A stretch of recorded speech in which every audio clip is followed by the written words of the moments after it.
창세기 36장을 좀 펴놓고 같이 보시면서 말씀을 나눴으면 좋겠습니다. 6절부터 오늘 8절까지 말씀을 읽었는데 거기에는 별로 특별한 사항은 없습니다. 에서가 자기 아내들, 자기 자녀들, 모든 사람 다 야곱을 떠나서 다른 곳으로 갔다. 또 세일로 갔다. 그 얘기죠. 에서하고 야곱이 운명적인 만남을 했죠. 원래 야곱하고 에서는 쌍둥이잖아요. 근데 둘이 77세 야곱이 가출했습니다. 그러는데 20년이 지난 다음에 97세 때 돌아와서 그 형을 만나죠. 그 형하고 그 서로 견원지간처럼 원수의 사이인데 잘 화해가 돼가지고 같이 살다가 에서가 야곱을 떠나요. 헤일산에 가서 거주했다는 역사적 기록입니다. 여러분, 이게 창세기 36장은 되게 설교하지 않습니다. 되게 그냥 넘어가는 책인데, 왜냐하면 창세기 다른 장에 비해서 그렇게 중요하지 않은 장이에요. 여기에 나타나는 사람의 이름은 우리가 외울 필요도 없고 큰 의미도 없습니다. 단지 이 사람들의 공통점이 있다고 하면 4,000년 전에 살았던 에서의 후손이라는 겁니다. 에서는 세상적으로 볼 때는 성공한 사람이었어요. 그는 자기 이름을 가진 한 왕국의 창시자가 됩니다.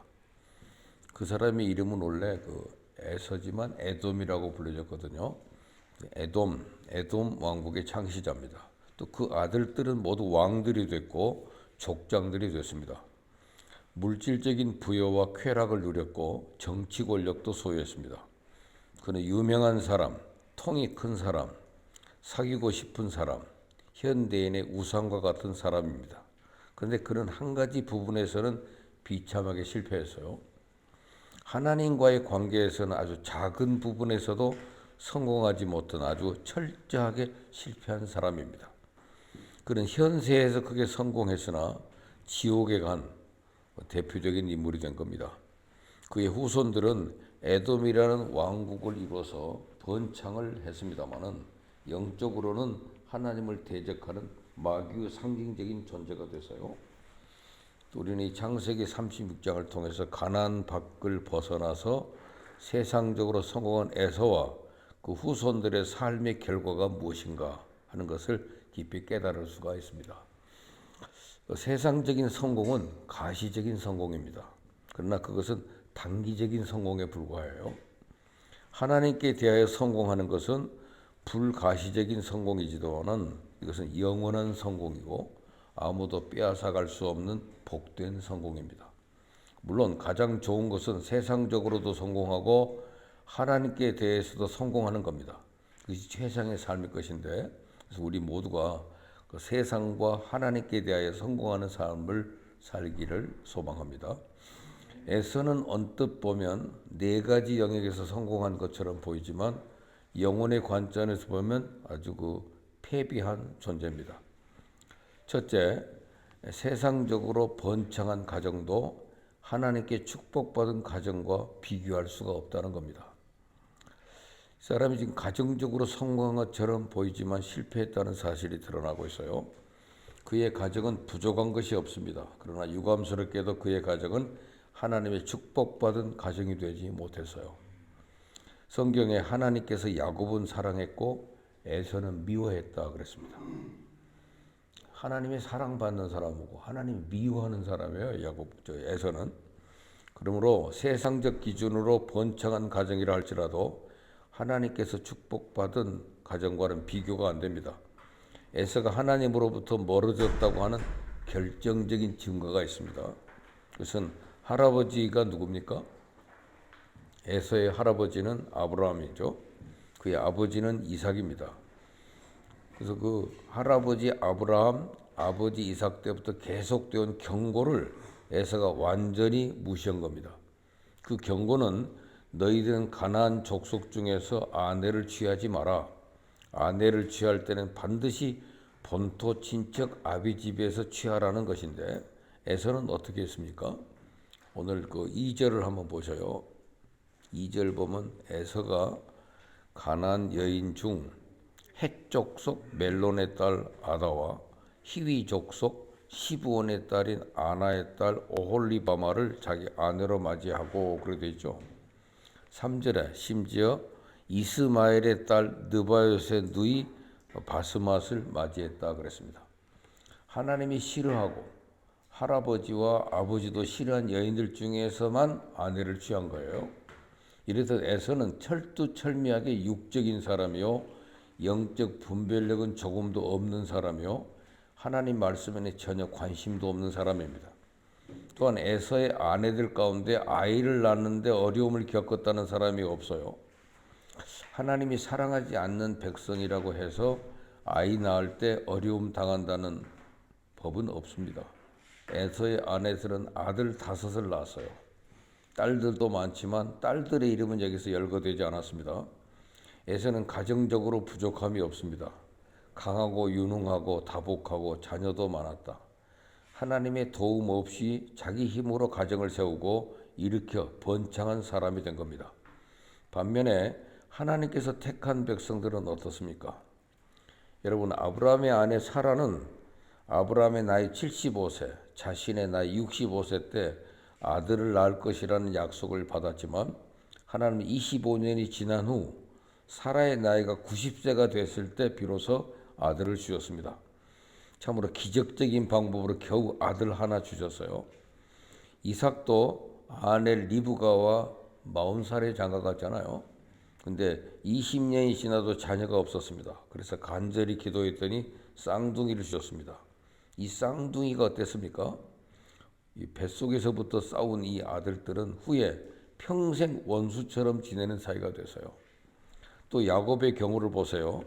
그 사람은 4명의 아내가 있었는데 덜 사랑하는 레아는 아이를 얼마나 잘 낳습니까? 그러나 사랑하는 아내 라헬은 가까스로 그 아들 2 낳았죠. 근데 라헬은 2번째 아들 베냐민 낳다가 목숨을 잃었습니다. 이랬듯 하나님의 택한 백성들에게 역사하시는 하나님의 원리는 좀 이상합니다. 왜 그렇습니까? 하나님께서 택한 백성들의 교만을 꺾으시기 위해서라고 합니다. 내가 내 힘으로 잘할 수 있다는 것을 애초부터 꺾으시고 하나님을 의지하게 하기 위해서라고 합니다. 그런데 반면 에서의 가정은 어떻습니까? 세상적으로는 매력 있는 가정, 아내들은 아름답고 자녀들도 출세를 해서 다 족장이 되고 왕들이 됐어요. 하지만 이렇게 외적으로 성공해 보이는 명문가가 한 가지 중요한 문제에서는 실패했습니다. 그것은 하나님께서 그들 가정의 일원이 되지 못하셨다는 겁니다. 에서의 가정은 하나님을 주인으로 모시고 살지 않았어요. 때문에 에서는 성공한 듯 보였지만 영원하고 중요한 일에서는 실패한 자로 기록이 되어 있습니다. 2번째, 물질의 성공은 영적인 성공과 비교할 수가 없습니다. 에서는 물질에 성공한 사람이 됐지만 영적으로는 영원한 실패자예요. 에서는 가나안 땅에서 재물을 많이 얻었습니다. 후에 에서는 동생 야곱을 떠나서 가나안 땅을 벗어나 오늘 본문에 나오는 대로 8절이죠. 8절에 세일산으로 갔다고 그랬죠. 세일산에. 그 세일산은 해발 1500m 이상의 가나안 땅 남부 시내 광야 동쪽에 있는 높은 땅입니다. 이것은 에사온 게벨, 현재는 아카바라고 하는데 항구를 끼고 있는, 그리고 왕의 대로가 있어서 통행료만 받아도 부를 유지할 수 있는 곳입니다. 여기서 우리는 에서가 야곱을 떠난 이유가 무엇인지를 살펴볼 필요가 있어요. 오늘 6절, 7절 다시 보겠습니다. 본문. 에서가 자기 아내들과 자기 자녀들과 자기 집의 모든 사람과 자기의 가축과 자기의 모든 짐승과 자기가 가나안 땅에서 모은 모든 재물을 이끌고 그의 동생 야곱을 떠나 다른 곳으로 갔으니 2 사람의 소유가 풍부하여 함께 거주할 수 없음이라. 그들이 거주하는 땅이 그들의 가축으로 말미암아 그들을 용납할 수 없었더라. 에서는 너무 부자가 돼서 야곱과 함께 가나안 땅에 거할 수가 없었기 때문에 세일산으로 갔다는 얘기죠. 근데 에서는 아브라함과 이삭을 통해서 하나님이 거듭 말씀하신 것은 아브라함의 후손은 가나안 땅을 영영히 차지할 것이라. 가나안 땅에 거하라는 말씀에 대해서 에서는 관심이 없어요. 에서는 자신의 물질을 어디에 가면 더 번창시키고 잘 지킬 수 있을까에만 관심이 있었지, 하나님이 나로 하여금 어디에 거하라고 말씀하시는지에 대해서는 전혀 무관심한 사람입니다. 사실 에서가 물질 문제에 있어서는 인색한 사람도 아닙니다. 또 물질에 탐욕스럽지도 않았어요. 야곱이 에서의 분노를 두려워해서 물질을 주고 노를 누그러뜨리려고 했을 때를 생각해 보세요. 창세기 33장 9절에 보면 내 동생아 내게 있는 것이 족하니 네 소유는 내게 두어라. 하지만 하도 야곱이 강권하니까 나중에 할 수 없이 받은 걸로 되어 있어요. 에서는 물질도 많고 너그럽고 인색하지도 않고 탐욕스럽지도 않은 사람이에요. 아주 훌륭한 사람 같이 보이잖아요. 하지만 에서의 영적 상태는 요한계시록에 나오는 라오디게아 교회와 비슷하다고 합니다. 요한계시록 3장 17절에 나는 부자라 부유하여 부족한 것이 없다 하나 네 공고한 것과 가련한 것과 가난한 것과 눈먼 것과 벌거벗은 걸 알지 못한다. 그 비판을 받았던 말씀이 있습니다. 에서와 같은 실패자가 누가복음 12장에도 나오죠. 주인공인 창고를 많이 지었지만 그날 하나님께서 데려가신 농사꾼 그 바보 부자 얘기입니다. 이 어리석은 부자, 우리는 이런 어리석음을 범하지 말고 성경이 가르치는 하나님께 부유해져야 된다는 것이죠. 영적으로 부유해야 된다는 얘기입니다. 물질적인 성공도 중요하지만 하나님께 대하여 성공하는 것이 비교도 되지 않을 만큼 중요하다는 것을 기억하게 하는 것입니다. 세 번째 중요한 메시지, 세상의 정치 권력은 하나님이 주시는 능력과는 비교할 수가 없습니다. 에서는 정치 권력에서 성공했어요. 그렇지만 하나님 주신 성령의 능력에 관해서는 전혀 알지 못합니다. 성도와 불신자들을 구분하는 결정적인 기준이 있어요. 그래서 성령입니다. 불신자들은 성령 체험이 없습니다. 알지도 못합니다. 성령에 대한 얘기는 그들의 꿈과 같은 얘기입니다. 남자들은 여러 가지 힘 중에 정치적인 힘을 좋아합니다. 어느 나라에서는 그 대통령 4년 임기를 마치면 사형을 시키겠다 했는데도 대통령 하겠다는 사람이 줄을 지었다는 확인 안 된 얘기가 있습니다. 어린 남자 아이들만 봐도 골목대장 되기 위해서 싸웁니다. 이렇듯 아이나 어른이나 정치적인 싸움의 규모만 달랐지 권력을 차지하기 위해서 싸우는 것은 여전합니다. 이처럼 에서도 큰 정치 권력을 소유해서요. 오늘 창세기 30장 15절 이하에 보면 그의 아들들은 족장이라고 불렀습니다. 그 31절 이하에 보면 그의 아들들은 왕이라고 불렸습니다. 이스라엘 자손을 다스리는 왕이 있기 전에 에돔 땅을 다스리는 왕이 이러하니라 이렇게 성경이 되어 있어요. 사울 왕이 있기 훨씬 이전에 에돔에는 왕이 있었습니다. 에돔의 왕이 있었던 때는 야곱의 후손들이 애굽에서 종살이를 하고 있던 때예요. 에서의 자손들은 세일산에서 왕 노릇하면서 야곱의 후손들을 보고 조롱했을 겁니다. 야, 너희는 하나님의 택한 백성이냐? 근데 너희를 택한 하나님은 어디 계시냐? 너희 하나님은 너희를 노예로 만든 하나님이냐? 세상은 이처럼 잠시 승리하는 것처럼 보이고 하나님의 백성은 세상에서 패배하는 것 같이 보입니다. 시편 2편 2절 3절 보면 세상의 군왕들이 나서며 관원들이 서로 꾀하여 여호와와 그 기름 받은 자를 대적하며 우리가 그 맨 것을 끊고 그 결박을 벗어버리자 하도다 그랬어요. 오늘날 전 세계가 기독교를 향해서 얼마나 대적하고 있습니까? 온갖 역사에 대한 오해와 바르지 못한 생각을 가지고 하나님과 예수 그리스도를 대적하고 있습니다. 우리의 정치 권력으로 얼마든지 예수 그리스도와 기독교에 대해 승리할 수 있다고 외치고 있잖아요. 그러나 4절에는 하늘에 계신 자가 웃으시며 주께서 저희를 비웃으시리로다. 코로나 상황에서 이 세상은 우리 기독교를 완전히 통제할 수 있다고 생각을 했어요. 성경은 뭐예요? 하나님이 저들을 보고 비웃으신다 그랬습니다. 예수님을 믿는 사람이 정치를 직업으로 하는 것은 아무런 문제가 없습니다. 그리스도인 가운데 좋은 정치가가 나와야 됩니다. 그렇지만 사람들이 세속 정치 권력을 장악했다고 해서 하늘에 계신 하나님을 대적한다면 영원한 패배자가 된다는 사실입니다. 정치 권력을 장악했다고 해서 이 권력 위에 더 위대하신 하나님이 계시다는 걸 인정하며 살아야 되는 거죠. 예수님을 믿는 자든 믿지 않는 자든 정치 권력 위에 더 높은 분이 계시다는 것을 인정하지 않는 사람은 어리석은 사람입니다. 다니엘서 2장 21절에 다니엘이 이런 고백을 했어요. 그는 때와 기한을 변하시며 왕들을 폐하시고 왕들을 세우시며 지혜자에게 지혜를 주시고 지식자에게 총명을 주시는도다. 하나님은 왕을 세우는 것도 폐하는 것도 잠깐입니다. 잠깐 숨 한 번 쉬는 것보다 쉬운 일이라는 거예요. 에서의 왕국인 에돔은 계속해서 이스라엘을 대적했습니다. 이 부분에 대해서 성경 오바댜서라는 짧은 책, 그 책에 전부 이 내용이 나와 있는데 에돔에 대한 심판을 선포하는 책이 성경 66권 중에 한 권, 오바댜서라는 한 장짜리 성경책에 나와 있어요. 에서의 후손들은 바벨론이 침략해서 예루살렘을 공략할 때 바벨론하고 한편이 되어가지고 야곱의 후손들을 침략하고 핍박합니다.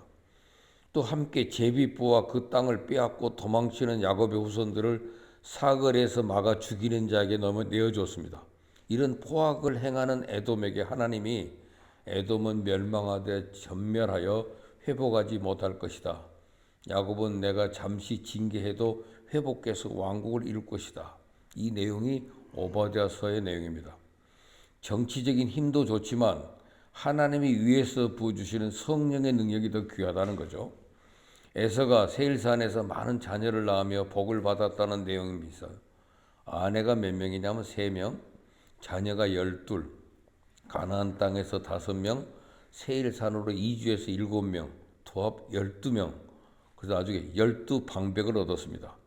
에서가 많은 복을 받아 7절에 보니까 두 사람의 소유가 풍부해서 야곱도 에서도 풍부해져 함께 거주하기 힘들 정도로 많은 가축대를 거느렸다고 그러잖아요. 야곱은 신앙적인 복을 받았고 에서는 세상적인 복을 받은 사람입니다. 사실 야곱이 영육간의 복을 받았다면 에서는 영적인 복은 받지 못한 겁니다. 근데 세상적인 관점으로 보면 에서가 야곱보다 복을 더 받았어요. 아까 말했던 대로 12아들을 얻었고 물질의 풍부함도 없고 야곱도 풍성했지만 그는 고난과 환난이 많았습니다. 야곱의 자녀들은 가나안에 기근이 심해 먹고 살기 힘들어 가나안에 살지 못하고 애굽으로 내려갔고 그래서 430년을 살았잖아요. 근데 많은 복을 받은 에서가 기쁜 마음으로 야곱에게 헤어지자고 합니다. 그래서 오늘 그 헤어졌다는 얘기 아닙니까? 에서는 아주 남자답게 뒤끝 없이 양보합니다. 동생에게 가나안 땅을 양보하고 세일산으로 이주해 가서 그곳에서 장막을 쳤습니다. 야곱과 에서는 좋은 관계와 기쁨 가운데 웃으며 기쁜 마음으로 웃으면서 헤어진 것처럼 보여요. 그러면 끝이 나는 건데 사실은 그게 아니었어요. 나중에 보면 서로가 좋지 않은 감정과 일들이 있습니다. 겉으로 볼 때는 다 화해한 것 같지만 하나님은 사람의 겉만 보는 것이 아니라 중심 보시고 내면을 살피는 분입니다. 구약의 예언서인 그 에스겔 35장 5절에 보면 세일산에 있는 에돔 족속을 향한 하나님의 심판의 말씀을 선포하시는데 이유가 두 가지예요. 하나는 에서가 전에부터 동생에 대하여 한을 품었다고 합니다. 동생에 대해서 미워했어요. 사랑하지 않았어요. 용서하고 끝난 것 같이 아니라 나중에 생각해 보니까 분해서 미워하고 한을 품었답니다. 동생에 대하여. 쌍둥이인데도 그래요. 그것이 쓴 뿌리가 됩니다. 여러분, 한을 품는 것은 좋지 않습니다. 남자다웠던 에서가 비겁하게도 동생을 향해 한을 품었다는 거. 정정당당하게 나 너 싫어라고 하면 오히려 시원했겠는데 겉으로는 멀쩡하게 깨끗하게 헤어졌지만 계속해서 그 미움이 자라서 자자손손 그것을 얘기했기 때문에 야곱 족속에 대한 미움과 한이 대를 이어서 이어져 갔습니다. 그 중심에는 에서가 있었고 한을 품었다는 거죠. 성도의 삶의 고달픔, 연단과 환난이 있습니다. 나보다 누군가가 고생 없이 길들에 잘 풀려나가면 저 사람 고생도 없이 길이 잘 풀리네. 그러면 이건 분노하지 않고 마음에 한을 품고 분을 품지 말아야 되는데 그러면 내 손해다 하는 사실이죠. 쉽게 잘 풀려가는 누군가를 보고 마음이 불편해지면 내 속에 쓴뿌리가 있고 내 속에 풀리지 않은 한이 있구나 이렇게 생각하면 틀림없습니다. 또 한 가지는 둘째는 그 에서가 한을 품고 야곱과 이스라엘을 미워하던 중에 이스라엘이 결정적으로 어려움을 겪게 될 때 에서 족속의 형님 나라로서 이스라엘을 도와야 되는데 오히려 결정타를 먹였어요. 이스라엘이 그 북쪽 아시리아를 통해서 어려움을 겪고 멸망하게 된 것이 BC 722년입니다. 그 후에 남쪽 유다도 바벨론에게 망하게 되는데 바벨론은 당시 세계 최대 강국이어서 유다 혼자서는 벅차요. 어려움 중에 형님 나라인 세일산에 거주하는 에돔 족속이 큰 힘을 갖고 있기 때문에 그를 도와줘야 되는데 더 어렵게 만들었습니다. 여기서 유명한 에서 내면 안에 또 다른 에서가 있다고 합니다. 우리가 잘 아는 지킬 박사와 하이드라는 영화처럼 그 소설처럼 이 소설이 적용된 헐크라고 하는 만화가 있잖아요. 우리가 고상하게 예배 드리지만 우리의 삶 가운데 아무도 보지 않는 가운데 쉽게 넘어지는 약한 부분이 있을 수 있습니다. 우리가 다중인격이라고 부릅니다. 우리 속에 여러 인간이 들어있다는 것이죠. 말 잘 듣는 성품도 있고 다른 부분에서는 끊임없이 반항하고 남을 미워하고 저주하기 좋아하는 또 다른 모습이 우리 안에 있다는 겁니다. 대중 가수였던 하덕규 목사라고 하는 분이 가시나무라는 노래를 불렀더라고요. 가시나무. 그걸 지난번에 어떤 다른 가수가 불러가지고 굉장히 인기 있는 곡이 됐습니다. 내 속엔 내가 너무도 많아 당신이 쉴 곳 없네. 그런 노래입니다. 내 속엔 내가 너무 많아 당신이 쉴 곳 없네. 내 속엔 헛된 바램들로 당신이 편할 곳 없네. 내 속엔 내가 어쩔 수 없는 어둠, 당신의 쉴 자리를 뺏고 내 속엔 내가 이길 수 없는 슬픔, 무성한 가시나무 숲 같네. 바람만 불면 그 메마른 가지 서로 부대끼며 울어대고 쉴 곳을 찾아 지쳐 날아온 어린 새들도 가시에 찔려 날아가고 바람만 불면 외롭고 또 괴로워 슬픈 노래를 부르던 날이 많았는데 그러면서 내 속엔 내가 너무도 많아 당신은 쉴 곳 없네. 이런 노래입니다. 내 속에 내가 너무 많다는 거. 믿음 생활하기 좋아하는 나도 있지만 자꾸만 하나님의 사랑에서 멀어지고자 하는 또 다른 내가 내 속에 있다는 겁니다. 사도 바울이 그래서 오호라 나는 공고한 사람이라 누가 이 사망의 몸에서 나를 건져내리오. 출애굽의 지도자 모세는 애국자입니다. 모세 속엔 동족과 나라를 사랑하는 마음도 있었지만 동시에 애굽 사람을 향한 미움이 있어서 급작한 순간 사람을 죽이는 울분의 모습도 있었습니다. 모세 안에 또 다른 모세가 있었다는 것. 우리는 늘 기쁘게 살고 긍정적으로 보길 원하는데 어쩔 수 없는 어두운 부분이 있습니다. 조그마한 죄의 유혹에도 넘어가는 연약한 내 모습. 나는 도대체 누구란 말인가? 그렇게 절망하는 또 다른 나의 모습이 우리 속에 얼마든지 있습니다. 사람에게 용기와 희망을 주는 사람이 되길 원하는데 그 누구도 내게 와서 쉴 수 없는 가시나무와 같은 모습, 우리 속에 있다는 사실입니다. 겉으로는 멀쩡하고 참 부드러운 사람 같은데 속에는 또 하나의 내가 있다는 거죠. 사도 바울이 그것을 고통스럽게 여기잖아요. 그래서 누가 나를 여기서 자유케 하겠는가.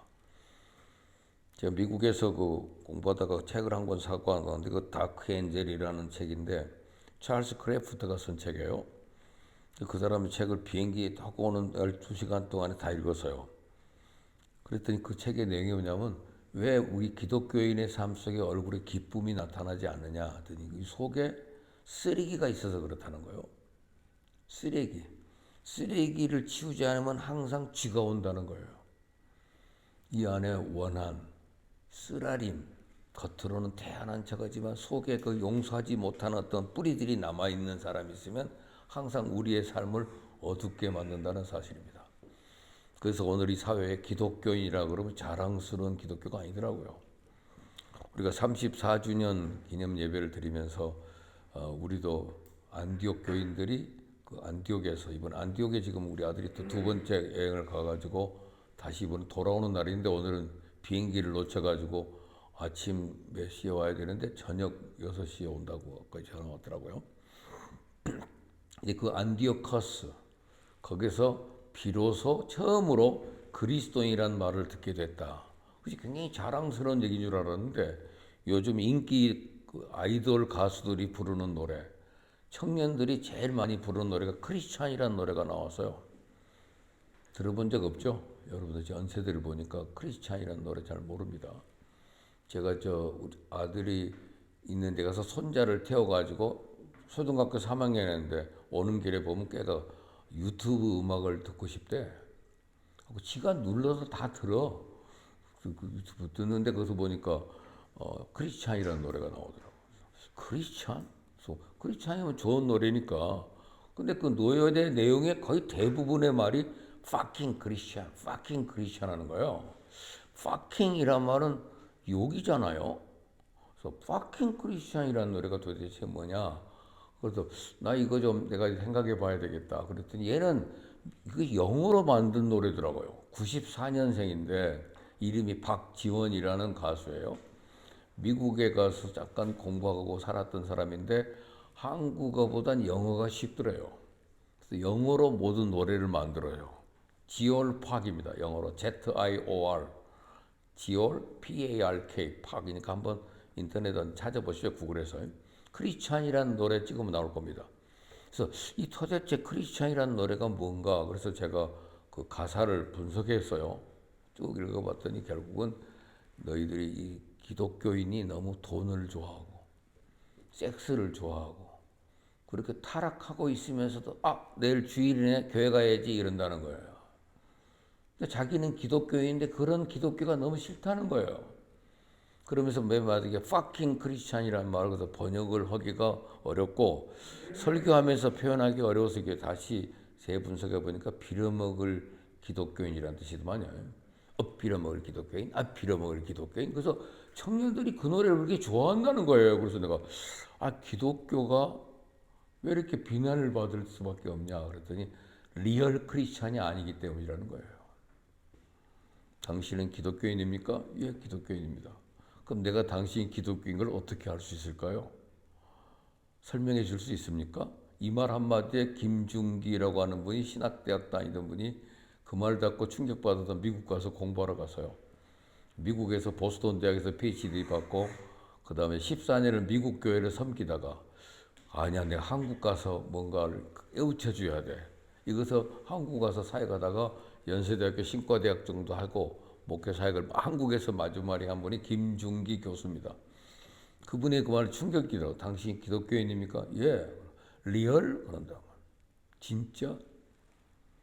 제가 선교신학을 공부하는데 선교학자가 분석한 내용에 하면 20명의 기독교인이 있으면 1명이 진짜래요. 20분의 1, 5%밖에 믿을 수가 없다는 거죠. 우리가 기독교인, 근데 그 사람이 진짜 기독교인이 아닌 것은 우리 속에 또 하나는 자기가 있다는 거예요. 우리 속에 또 하나의 자아. 이게 참 심각한 문제입니다. 그래서 에서가 왜 그렇게 됐냐? 모든 인간에게는 선과 악이 있고 타락한 이후 우리 안에 어두움도 들어오고 부정적인 모습이 우리 안에 자리 잡았어요. 우리가 예수 믿고 새 사람의 모습이 있지만 그러나 끊임없이 우리는 타락의 길도 이끌어 가려는 옛사람의 쓴뿌리가 우리 속에 있다는 겁니다. 그래서 다스리지 않으면 내 소원을 죄의 소원은 내게 있으나 죄를 다스릴지니라. 이것이 가인에게 하신 우리 하나님의 말씀입니다. 죄의 소원은 우리한테 있지만 네가 그 죄를 다스려야 된다는 거죠. 이 가인을 향한 하나님의 경고의 음성처럼 죄에 사로잡힌 인생으로 전락해버리면 자기를 컨트롤하지 못하는 사람이 된다는 겁니다. 이것을 안 죽이면 결국은 죄가 우리를 이길 수 있다는 사실입니다. 내 안에 많은 내가 있어요. 그때 긍정적인 나는 키우고 부정적인 나는 죽이는 겁니다. 이길 수 없는 슬픔, 늘 고민만 하면서 살면 다른 사람이 보고 예수 믿으면 고민이 많겠구나 하고 아무도 교회 안 가려고 그런다는 거예요. 이번에 기독교인의 약 54%가 우리 곁을 떠났다고 그러더라고요. 교회를 많이 떠났다. 아까 fucking 크리스찬이 많기 때문에. 지금 늘 기쁨으로 살아야 되는데 그런 속에 슬픔도 있고 불안함도 있고 여러 모순된 모습이 있어요. 그때 어떻게 해야 되느냐? 내 안에 많은 내가 있지만 형제를 미워하는 마음은 죽여야 하는데 에서는 그것을 죽이지 못하고 그걸 키웠다는 겁니다. 그래서 입에다가도 항상 저놈의 새끼들은 원수야. 이렇게 하다 보니까 그 자손들도 그 말을 늘 마음에 기억하고 있다가 영원한 원수로 품고 살았다는 사실이에요. 여러분, 그 마음속에 항상 저것들한테 복수해야 돼. 복수해야 돼. 이런 말을 남기니까 후손도 이스라엘 백성을 향해 적대적인 감정을 가진 겁니다. 야곱도 마찬가지. 야곱 속에도 두 사람이 있어요. 야곱 속에도 야곱과 에서의 차이는 똑같은 사람이지만 야곱은 그래도 하나님을 의지하고 하나님 찾고 하나님이 나왔다는 것이고 에서는 하나님을 떠나고 버리며 멀리 세일산으로 갔어요. 하나님을 버리고 떠나면 우리 속에 악한 본성이 자리 잡고 우리 속에 좋은 마음은 점점 사라지고 죄의 속성만 남고 죄를 짓다가 일생을 마무리합니다. 그래서 모세를 만날 때 하나님께서 그를 가시떨기 나무에서 세웠죠. 가시나무에서 불로 임재하셨습니다. 이스라엘 백성이 가시나무입니다. 그래서 세상의 일시적인 명예는 네 번째 중요한 주제입니다. 영원한 하나님의 인정하심과는 비교할 수가 없다. 에서는 지금 큰 명예를 얻었지만 하나님의 인정을 받지는 못합니다. 일시적인 명예는 영원한 하나님의 인정과 비교할 수가 없죠. 에서의 후손들은 족장이 되고 왕이 됐습니다. 예수님 당시까지 왕족의 계보가 이어졌어요. 이때 그 에서의 후손들을 이두메인이라고 불렀습니다. 이들이 로마의 정치 권력과 결탁해서 이스라엘의 왕가가 된 겁니다. 우리가 알고 있는 헤롯 왕가가 바로 에서의 후손입니다. 헤롯 대왕이 동방박사가 와서 유대인의 왕이 새로 나서 경배하겠다고 하니까 베들레헴 근처에 2살 이하의 어린아이들 다 죽인 사실 우리가 다 기억합니다. 메시아를 끊으려고 하는 사탄의 종이 된 거죠. 헤롯 안티파스라고 하는 왕은 요한의 목을 쳐서 서반에 담아 자기 딸에게 주는 잔인한 왕입니다. 이렇게 왕권을 누리는 에돔은 어떻게 됐느냐? AD 70년 로마 장군 타이터스 앤드로니커스가 예루살렘을 멸망시킬 때 에돔도 멸망됐습니다. 세상에서 완전히 사라져 버렸어요. 그런데 하나님께서 야곱과 이스라엘은 다시 회복시킵니다. 지금도 이스라엘은 강대국으로 명성을 날립니다. 독일에 최후로 웃는 자가 가장 잘 웃는다라는 속담이 있습니다. 모두가 그 최후로 웃는 자가 되는 것, 이게 복이죠. 그래서 성경 오바댜서의 결론은 뭐냐면 하나님의 심판대 앞에 섰을 때 야곱의 후손은 불이 되고 요셉의 후손은 불꽃이 되고 에서의 후손은 지푸라기가 되어 날아갈 것이다 그랬어요. 언젠가 우리는 죽습니다. 죽은 후에 심판대 앞에 섰을 때 예수님으로부터 두 가지 종류의 음성을 듣게 된다고 합니다. 잘하였도다 착하고 충성된 종아. 하나는 악하고 게으른 종아, 나를 떠나 영영한 불못에 들어가라. 내가 너를 도무지 알지 못한다 그럽니다.